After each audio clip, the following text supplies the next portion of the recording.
purpose of this experiment was to examine how manipulating different variables can allow for the control and possible optimization of drug release rates into a system. The main objective behind this purpose was to measure the different absorbance trends that occur when different variables are manipulated in the system. The major learning objectives of this lab include determining how different factors affect drug release, determining how to control and maximize the effects, gaining experience with the spectrophotometer, and developing an understanding of Fickian diffusion as it relates to polymer kinetics. Drug delivery is the method or process of administering a pharmaceutical compound to achieve a therapeutic effect in humans or animals. Polymers have played an integral role in the advancement of drug delivery technology by providing controlled release of therapeutic agents in constant doses over long periods, cyclic dosages, and tunable release of both hydrophilic and hydrophobic drugs. To achieve maximum efficiency of the drug, it must be administered into the body at a predetermined rate. By determining the rate of tartrazine release, we will effectively mimic a drug entering the body and determine how factors affect the rate of drug release. Some factors that may affect drug release include bead size, bath stir rate, bath cross-linking time, volume of beads, temperature, and dye concentration. In the purpose of our experiment, we varied bath stir rate, volume of beads, and temperature. Alginate is the polymer used in our drug delivery study. It is important to note certain facts about alginate and its use. Sodium alginate is used due to its biocompatibility. When sodium alginate is exposed to calcium ions, certain monomer linkages in the polymer will fold around the calcium ion, allowing a hydrogel to form through a mechanism known as cross-linking. In drug delivery studies, a drug can be mixed in with the alginate solution before cross-linking, suspending the drug within the hydrogel where it can be dispersed.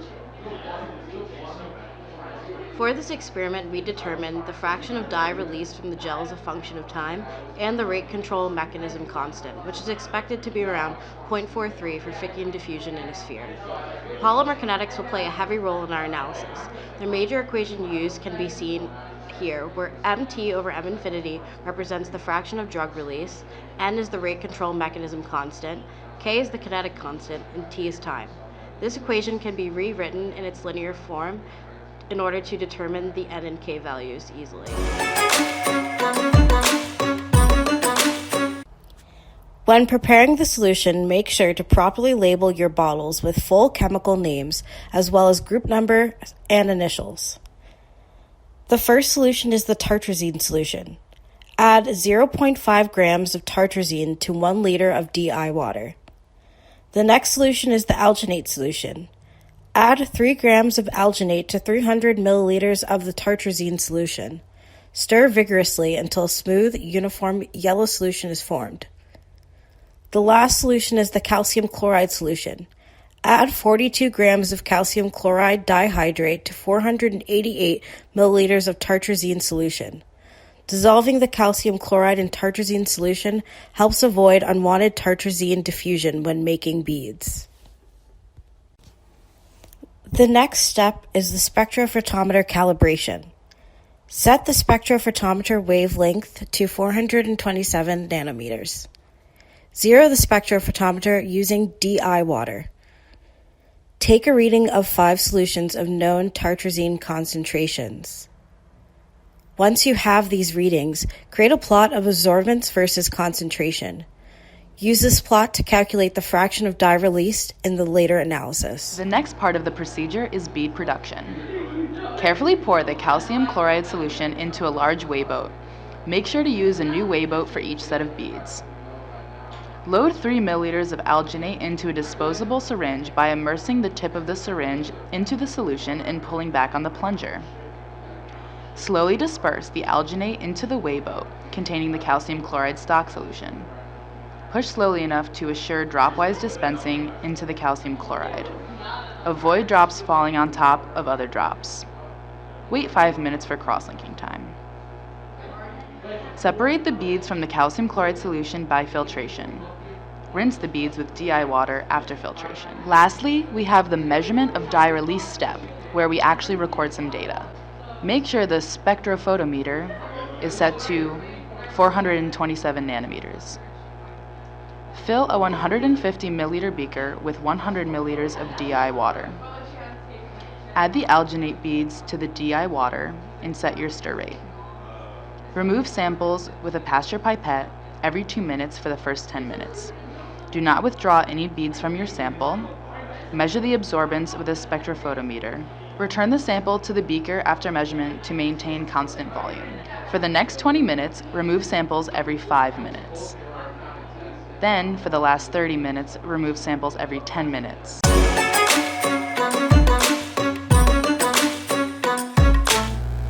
First, we will discuss the results from manipulating the first variable, stir rate.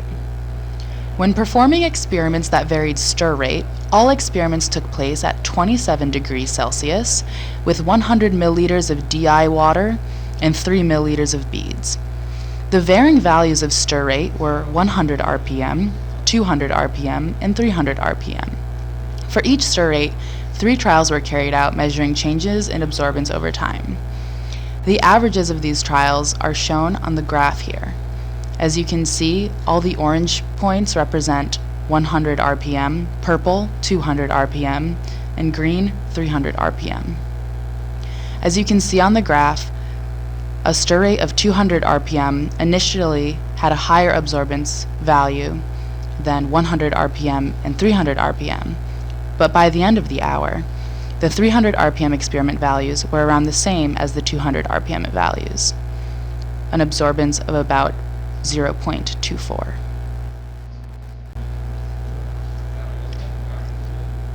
First, we will discuss the results from manipulating the first variable, stir rate. When performing experiments that varied stir rate, all experiments took place at 27 degrees Celsius with 100 milliliters of DI water and 3 milliliters. Next, we will examine the results from manipulating our second variable, total volume of beads. When performing experiments that varied total volume of beads, all experiments took place at 27 degrees Celsius, 200 RPM, with 100 milliliters of DI water. The varying values of the total volume of beads were 2 milliliters, 3 milliliters, and 4 milliliters. For each total bead volume value, 3 trials were carried out measuring changes in absorbance over time. You can see this data on the graph below. The orange points represent the 2 milliliter data, purple 3 milliliter, and green 4 milliliter. As you can see, as the total volume of beads increased, the absorbance values increased. 4 milliliters of beads started off with almost double the absorbance of 2 milliliters, and its increase was equal to over 160% of that of 2 milliliters. Lastly, we will examine the results from varying our third variable, temperature. When performing experiments that varied temperature, all experiments took place at 200 RPM with 100 milliliter of DI water and 3 milliliter total of beads. The varying values of temperature were 27 degrees Celsius, 30 degrees Celsius, and 40 degrees Celsius. For each temperature value, 3 trials were carried out measuring changes in absorbance over time. You can see this data on the graph below, with orange representing 27 degrees, purple 30 degrees, and green 40 degrees. As you can see, as the temperature increased, the absorbance values increased.